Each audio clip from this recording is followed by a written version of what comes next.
Chers internautes, chers citoyens du monde, bonjour. Mohamed Sall est ravi de vous retrouver dans sa chaîne de YouTube pour l'explication des théorèmes mathématiques extrêmes. Avant tout d'abord, nous vous présentons nos meilleures salutations les plus respectueuses et les plus chaleureuses. Nous vous souhaitons une bonne compréhension et un bon entendement. Aujourd'hui, nous voulons expliquer un peu le chapitre les repères en valeur initiale. Les repères en valeur initiale. Nous vous souhaitons une bonne compréhension et un bon entendement. Les repères en valeur initiale. La valeur initiale d'une somme, d'une qualité, d'une quantité est un repère scientifique qui nous permet de faire une estimation en calcul philosophique, scientifique ou en théorème mathématiques extrêmes. Les unités de mesure sont des repères initiaux, même si les nombres déterminent les valeurs initiales qui seront largement étudiées sur nos vastes programmes mathématiques en calcul algébrique ou en module. Les repères en valeur initiale sont soit basés sur des unités ou des inconnus qui interpellent nos réflexions divines au cours de ce chapitre, avec des vérités authentiques, méticuleusement justes et infaillibles.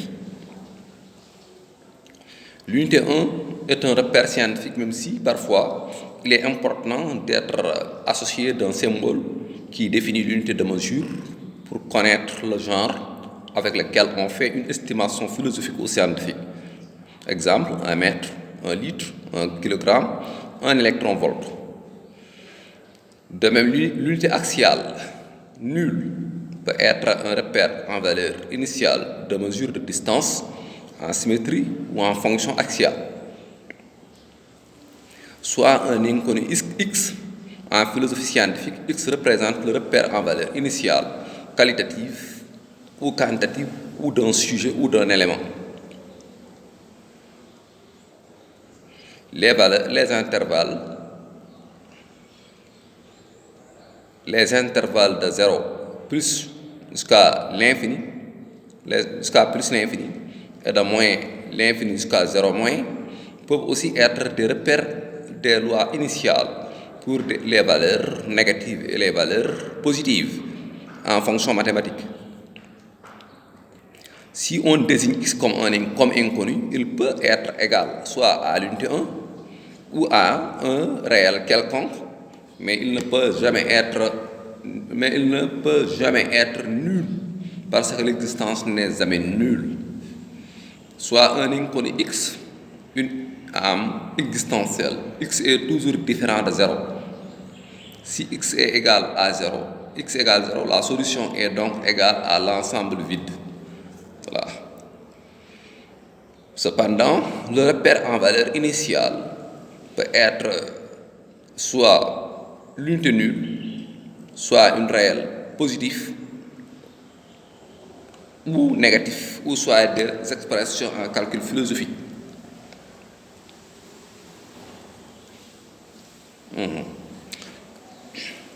Une idée scientifique ou philosophique peut être le repère en valeur initiale.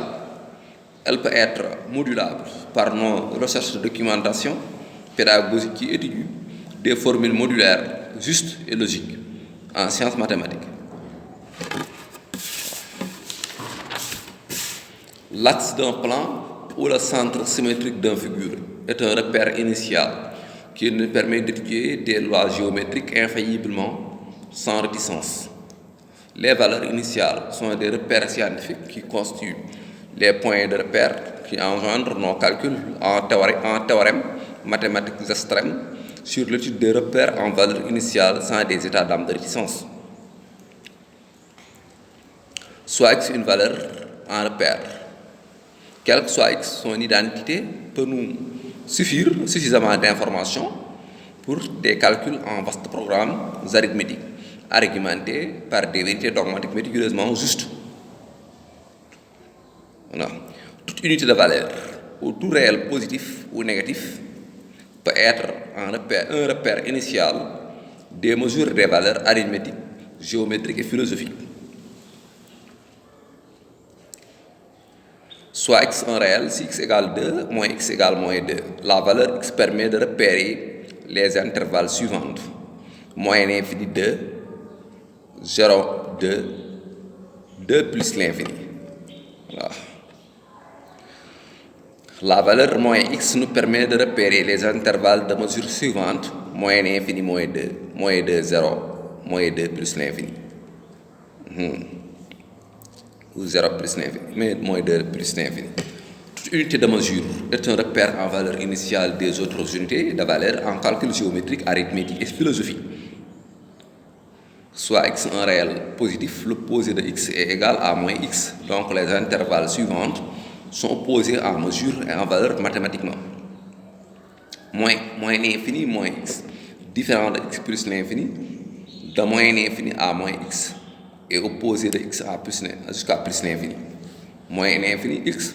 Différent de moins x plus l'infini, de moins l'infini à x et l'opposé de moins x jusqu'à plus l'infini, dont l'intervalle moins x et x est la partie d'intersection des deux solutions. Moins x jusqu'à 0 est différent de 0 jusqu'à plus l'infini, jusqu'à plus x. De moins x à 0 est différent de 0 jusqu'à plus x. De moins x à 0 est différent de 0 jusqu'à plus x. Voilà.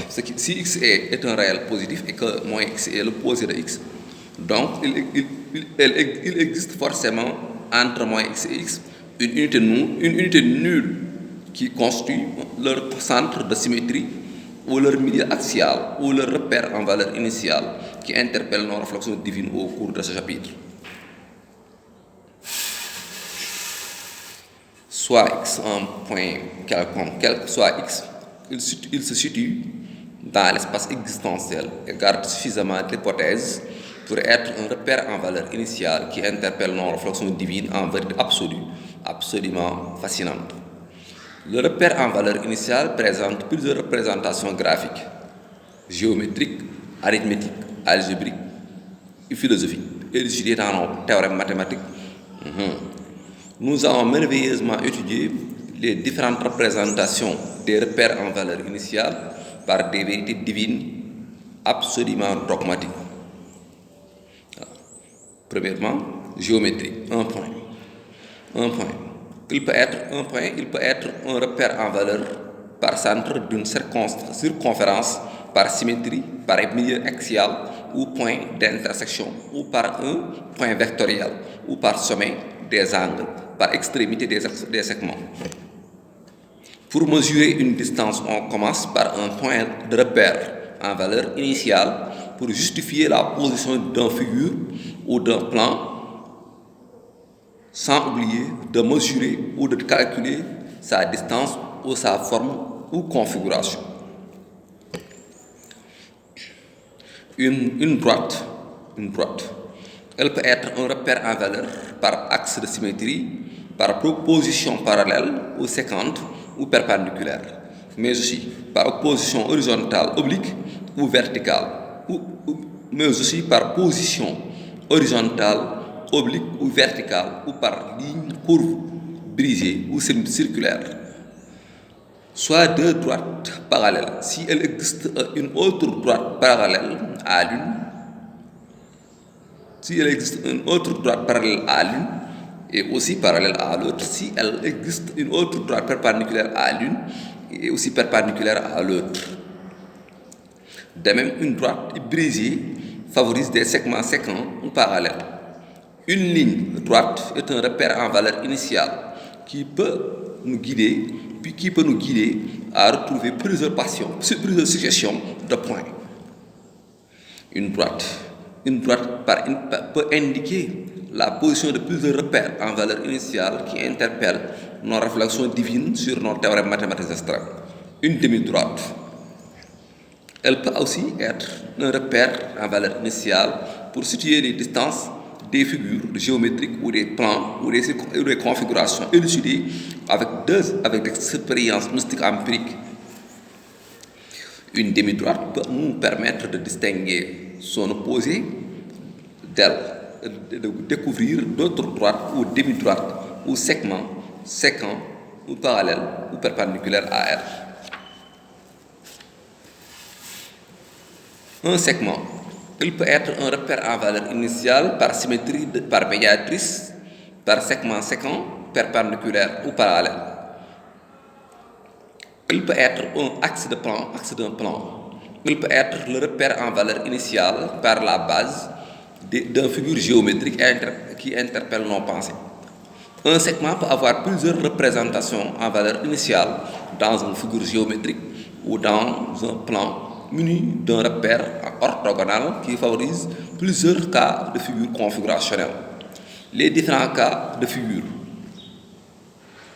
d'un plan sont segmentés par plusieurs segments dont chaque segment peut représenter un repère en valeur initiale. Un vecteur. Il peut avoir plusieurs représentations géométriques ou physiques qui interpellent nos réflexions divines en sciences mathématiques et physiques authentiquement justes à des états d'âme de réticence.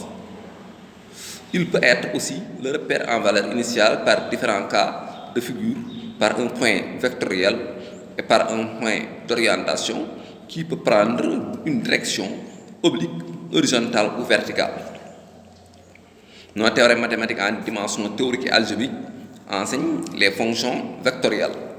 En dimension théorique et algébrique et géométrique enseignent les fonctions vectorielles à multiples dimensions mathématiques.